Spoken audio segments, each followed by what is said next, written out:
March 4th, it's going to be here before you know it. And that's not only the start of spring football, that's also junior day. And the University of Miami is going to have some key recruiting visitors on the 4th of March. You are Locked On Canes, your daily podcast on the Miami Hurricanes. Part of the Locked On Podcast Network, your team every day.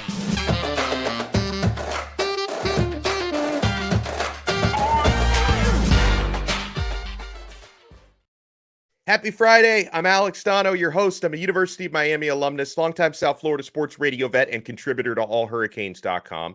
Thank you so much for making Locked On Canes your first listen today. We are free, available wherever you get your podcasts, and available on YouTube. And this episode is brought to you by FanDuel Sportsbook, the official sportsbook of Locked On. Make every moment more. Visit FanDuel.com/Locked On to get started.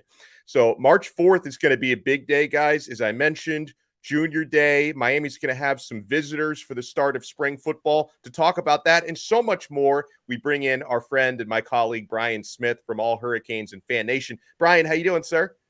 Doing well. How about yourself? I'm doing very well, and I'm looking through some of the players that are confirmed to be coming by for Junior Day as we can start to look at the class of 2024, especially now that the coaching staff is taking shape here. We still need a wide receivers and running backs coach, but we know who Miami's offensive coordinator is. The defensive coaching staff is pretty much set at this point. I want to start, though, with an offensive player, a wide receiver, and I wanted to bring this one up, Brian, because we haven't talked a lot about this young man on the show, despite the fact that he's a receiver, he's a 4-star, and he's local. So among the Junior Day visitors, Chance Robinson from St. Thomas Aquinas, 6'1.5", 190 pounds, 4-star wide receiver. My hope is more receivers are going to start looking at Miami now that, we're going to be bringing in an air raid style of offense. According to On3, Florida, it's very early. There's no crystal balls or anything, but they list Florida State as like the trending leader for Robinson, Miami trending in second for him. So there's ground to be made up here. But what can you tell me about Chance Robinson from St. Thomas Aquinas?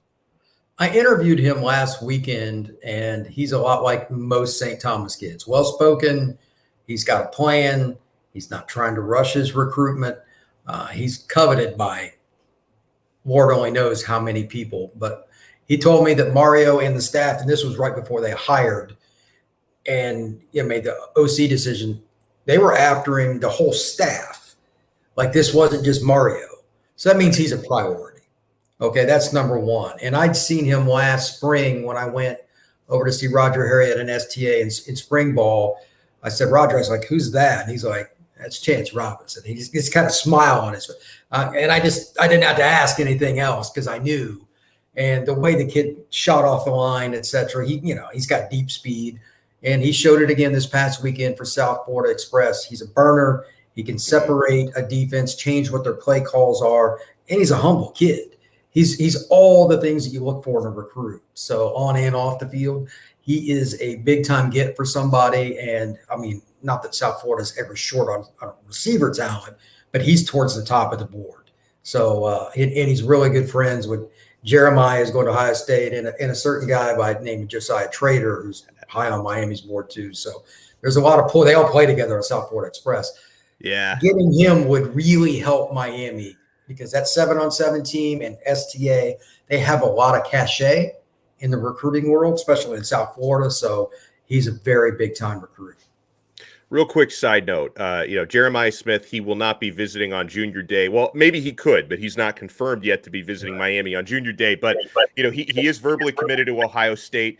I know that Jeremiah Smith, 5-star receiver out of Chaminade, like he's at least taking notice of what's going on at Miami. I don't read too much in the Twitter of recruits because I think these guys like to troll us a little bit sometimes. But, he tweeted out that eyes emoji on, Geno Smith is his cousin, the NFL quarterback.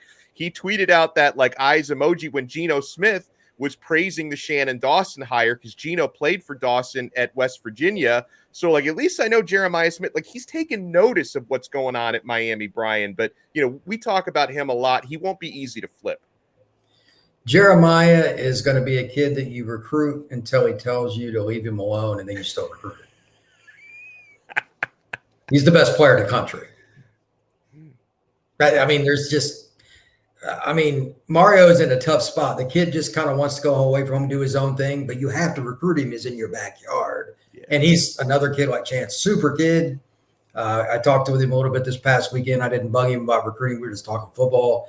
He's so far ahead intellectually for somebody his age. I get why he understands the game. Like everything he does is to get better on that individual play. He has a like a Chris Carter kind of mentality. He's go, go, go, Jerry Rice, those kind of guys that were just nuts about their craft. He's that way too. And if you're in Miami, you just got to recruit him until he signs with Ohio State. If he does, he does, but you got to put in all the effort, which they are. So that's what I would do. That's what Cristobal's doing, and there's no shame in it at all.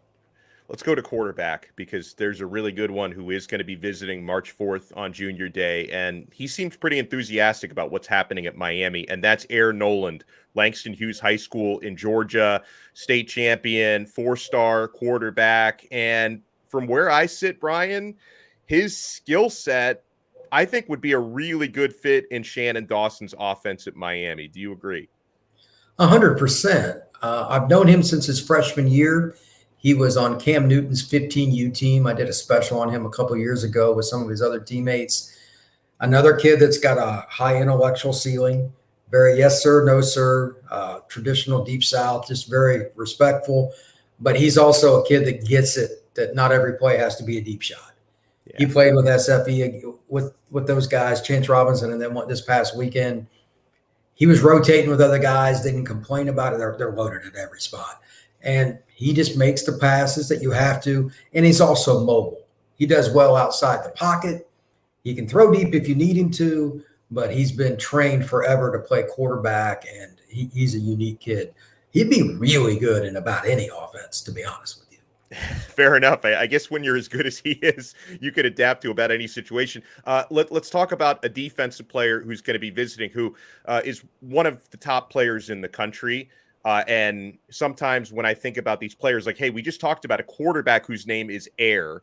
Let's talk about an edge rusher whose last name is Rushing. I mean, what did these parents just know? Like, did they train him from a young age to be an edge rusher? So 5-star edge, Elijah Rushing. I think he's out of Arizona, right? He's going to be visiting Miami this weekend. His recruitment, obviously, first of all, he's a 5-star, so everyone wants him. But it seems like he's got a lot of interest on the West Coast, all the way down to the Deep South. What can you tell me about Elijah Rushing? First off, he has every offer you want, and he had it before, most of them, pretty much before his junior year even started. He's 6'5", 220. He can bend. He can just absolutely burst off the line. He can call pretty much any coach in the country right now, and it's good to go. To have, that much time left in your recruitment, that tells you a lot. He's going to be a 50 offer kid, to put it in perspective. You might be the best pass rusher in the country for this class. Getting him on campus in early March for Miami is gold, because it is proven historically. You don't only need out-of-state kids to visit for the official. You need an unofficial too. Your odds go up significantly. It's always been, it doesn't matter the school. It could be Ohio State, Miami, USC, it doesn't matter. 2 visits really help because it's familiarity. So good job by the Canes getting him on campus. And he's one of the kids that changes your program. You and I were talking about it before the show. Alabama and Georgia have cornered the market on D-line recruiting. It's ridiculous. For Miami to compete with him, and that's really the goal, you got to start getting the Elijah Rushings every single year. Georgia's gotten 6 top 50 D linemen in the last 2 classes, the greatest 2-year run I've ever seen. Wow. And that's going to 2 titles. I mean, they're going to get better. Yeah, they're going to keep winning titles probably. It's ridiculous. So you're not going to beat them unless you recruit like them. It's just, I don't care if you brought back Vince Lombardi in his prime. It's just not going to happen. So a kid like Rushing that you have to prepare for on every down, because if you don't know where he's at, he can run your game plan. That's what you have to have. So this recruitment could be the most important of any that Miami has this year, Elijah Rushing. So I want people to know, with Brian Smith with us, we are going to talk some hoops before this episode is over. So I know Hoodie Girl's going to be happy, who loves the hoops talk on the show. We're going to talk some hoops, but I need to pick Brian's brain when we come back on wide receiver coaching candidates, running back coaching candidates, because Brian is the one who's been putting together the hot boards on allhurricanes.com. And one of these specific names to know as a potential running back coach candidate is someone Brian has covered personally. So he can give us that sort of insight that you can only get right here on Locked On Canes. Guys, there are things you can only get at FanDuel, like the best odds and an amazing experience betting on sports. The midway point of the NBA season is here. Now is the perfect time to download FanDuel. It's America's #1 sports book. New customers get a no-sweat first bet up to $1,000. That's bonus bets back if your first bet doesn't win. How about that? Just download the FanDuel Sportsbook app. It's safe, secure, and super easy to use. And then you can bet on everything from the money line to point scorers and threes drained. You can bet on the All-Star game this weekend. Honestly, that's going to make it more fun. I'm not a huge fan of the NBA All-Star game lately, but if I can get some action on it, I'm going to watch the entire game this weekend, guys. So that is my game plan. And of course, when my Miami Heat take the court again, I'm going to be hitting up those Bam Adebayo overs because that's what I've been doing really, really well with. Plus, FanDuel even lets you combine your bets for a chance at a bigger payout with a same game parlay. So do not miss the chance to get your no sweat first bet up to $1,000 in bonus bets when you go to FanDuel.com/locked on. That's FanDuel.com/locked on to learn more. Make every moment more with FanDuel, the official sports betting partner of the NBA. Thank you so much for making Locked On Canes your first listen today. We're free wherever you get your podcasts, free on YouTube. Alex Donno here on Locked On Canes alongside Brian Smith, allhurricanes.com and Fan Nation. Brian, you have put together at All Hurricanes hot boards for running backs coach and wide receivers coach. Now, is it just me, or I feel like the running backs coach hot board may be a little bit more difficult to put together because I hear a lot more buzz about wide receiver candidates, or do you look at it differently? No, I really don't. Some of the receivers, think about Miami's history at the skill spots regardless. Number one, it's ridiculous. And a lot of those guys have gone on to coaching, and receiver in particular. We'll get into that. Yeah. But at the same time, running back, that position is just not talked about as much because the passing game is all the rave. So receiver coaches get a little more fame for that too. But they're both interesting. But running back coach, I do have some insight on one particular guy. So that's and let's start with that. And someone with deep Miami ties and South Florida ties, Tim Harris Jr., the son of Ice Harris, who is actually the running backs coach right now at UCF, which Brian also covers.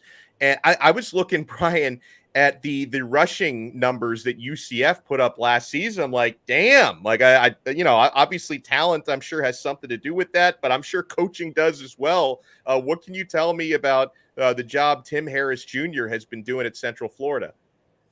Well, Tim had a ridiculously deep running back group in terms of just different parts. They had Johnny Richardson, who's one of the fastest guys in the country, but he was only third team. This is a guy that averaged 14 yards a carry in high school at Lake Wales and has been a kind of a gadget player for Gus Malzahn the last couple of seasons at UCF. And he could only get 13 reps. But Isaiah Bowser had 16 rushing touchdowns. He was their boom guy. He was 225. And they also had other running backs that could do shifty things and make moves. They would play inside, outside, inside zone, option, and the guys were just balanced. Didn't matter who they put in the lineup, different styles, they figured it out. RJ Harvey came in after had a really bad knee injury last year. This past season, then he comes in, and he was their best back at the end of the year. He averaged like 5.8 yards a carry. Another guy that could run between the tackles, could catch. They figure out ways to get guys the ball to make their strengths be at the highest point. And they were 9th in the country in running. So I know he can coach. They rarely fumble. They catch the ball well. And again, like you said, his dad is the head coach at Booker T. Washington, where he coached for a while and was the head coach for 1 year. I believe it was 2014 before he went to FIU and then came on up the ladder. I mean, I would be shocked if Miami hadn't at least inquired at this point. I have no idea. But, I mean, the fit, he's Miami public league guy. He's from Florida. He recruits South Florida, and he's an excellent football coach. Yeah, and he went to school at Miami while I was there. He was not a personal friend or anything like that. Otherwise, I'd be hitting him up like, "Hey, take the job or apply for the job or something." But yeah, I would love to see him on campus. Something interesting. You brought up your wide receiver coach hot board as well. And there are definitely, and I'm in agreement with the names you put up there. There definitely seem to be some actual former Miami Hurricanes wide receivers who could be in the mix for this job because a lot of these guys are in coaching, right? Leonard Hankerson is a guy who I'd love to have. Does he want to leave the NFL to come down here? That's something we can certainly think about. Kevin Beard, who's currently at Toledo, another former Miami receiver, and he did have a stint already at Miami as a wide receivers coach. But a name that I'm really interested in, and I even heard Bruce Feldman bring this one up. So there's got to be something behind this if Bruce is even gonna bring this one up. Is Reggie Wayne, who's with the Indianapolis Colts, started coaching wide receivers there last year. Reggie Wayne, one of the greatest Miami receivers ever, one of the better NFL receivers ever as well. But would you be concerned if a guy like Reggie Wayne were to get this job? Would you be concerned about his lack of recruiting background because he's never done that before? Normally, the answer to that would be a definitive yes. But like I put in the article, it's Reggie Wayne. Are you not going to take a phone call? Let's just use Jeremiah as an example. He's the best. It's my opinion. He's the best player in the country, and pretty much everybody's got him in the top 5. Yeah, you're at least going to take the phone call. It's Reggie freaking Wayne. Okay, I'm a little biased. I'm from Indiana originally, and I'm a Colts fan, but like he just dominated. He had 14,345 yards of receiving in the NFL and 82 touchdowns. Who's not taking that phone call? Yeah. I'm taking it. If I was here, you know what I mean? So he knows the game. He played with Peyton Manning. That certainly doesn't hurt either. And he's been on a Super Bowl winning team. He's going to have recruiting cachet that's so unique. While his lack of experience at it may not help, I'd imagine those factors would make up for it pretty quickly. Yeah, man. How important are these hires, Brian? I mean, obviously, I would say that getting the coordinators first, obviously a big domino. In the case of Shannon Dawson, you're also getting your quarterbacks coach with him, so you checked off 2 boxes there. But as far as wide receivers coach and running backs coach, you can't afford to get this wrong, can you? Every coaching position matters, but I think the receiver one in particular, for Miami fans in particular, matter what the history, Irvin and ironically Reggie and some of these other guys, we have to be able to look at it realistically. With all the talent that's down here, has Miami really been signing the elite receivers overall the last, say, 5 to 10 years? No. Nope. Yeah, they leave. Yeah. And when I was growing up and I was in my 20s, they signed about half of them, which is all you really needed to do, if not just a little over that, because there's so many down here. But that's what led them to be a top 5 team pretty much every year for 15 years. Now, they've struggled with that. They have to get a coach that these kids believe is going to get them to the NFL. Like I've talked to Jeremiah about this, and I've heard him talk to other people about it. He picked Ohio State based on their coach because he's getting guys in the NFL. And that was in a discussion. I get it. That's what kids look at. If they don't get the receiver coach, this is one example, right? They have no chance to ever beat Alabama or Georgia. You have to be able to beat them on the perimeter because you're not going to beat them in the box or the way they're recruiting. It's not going to happen. You're going to have to score over the top. The talent's here. It's in South Florida. Can you go get it? And the receiver coaching hire is huge, not just this position, like, get the guys to do what they're supposed to, but to bring them in. It's got to be a guy that just with his own cachet gets their attention. And then, he's got to be a dog on the recruiting trail and want to recruit. That's something you can force yourself to do, but it's got to be somebody that really goes out and gets it done. Coley from A&M, who has obvious Miami ties, coached him before. Somebody like that. He's a tremendous recruiter. Like I put in the article, he'd be an A+ recruiting hire. He went to Miami senior, played quarterback. He's been at Miami. He went to Florida State, coach at both. You can't really do much better than that. They need somebody of that ilk, or they're not going to beat Alabama and Georgia. Yeah, but by the way, there was a lot of confusion and like clamoring over what's going on with Coley yesterday because Texas A&M they are looking for a new wide receivers coach, and people were like, "Wait, isn't Coley the receivers coach? He's actually the tight ends coach there." So I don't know how much like you read into that. Now, To me, Coley has more experience coaching wide receivers. So maybe the idea that Texas A&M didn't want to slide him back over to wide receivers coach might be something to look at. But his job is not open. He is still the tight ends coach at Texas A&M. I still think Miami could make a run at Coley, but I think a lot of people were kind of confused. Wait, is he out of a job there? Because they're looking for a wide receivers coach. He is a Texas A&M coach at this moment, but it's someone, Brian, I've been saying it for weeks on the show. I can't guarantee you Coley ends up back here, but it's definitely a name we've been watching. That's the situation. Experienced coaches know if they can get an elite coach, sometimes you got to shuffle the deck. Yeah. I looked up Coley's title. It was listed as receivers, but it's confusing because he was tight ends for 2 years and then listed as receiver. I know just from being at practices, and I'm sure Miami does this too, they cross-train. Receivers and tight ends line up, especially in the spread world we're in. Yeah. Except for the inline blocking part with tight end, it's the same stuff. It's just bigger guys doing it. Coley can coach quarterback, tight end, or receiver. Really does. He's done all three. He played quarterback. So who cares? If they brought him here and they moved the tight end coach to receiver and he coached, who cares? Yeah.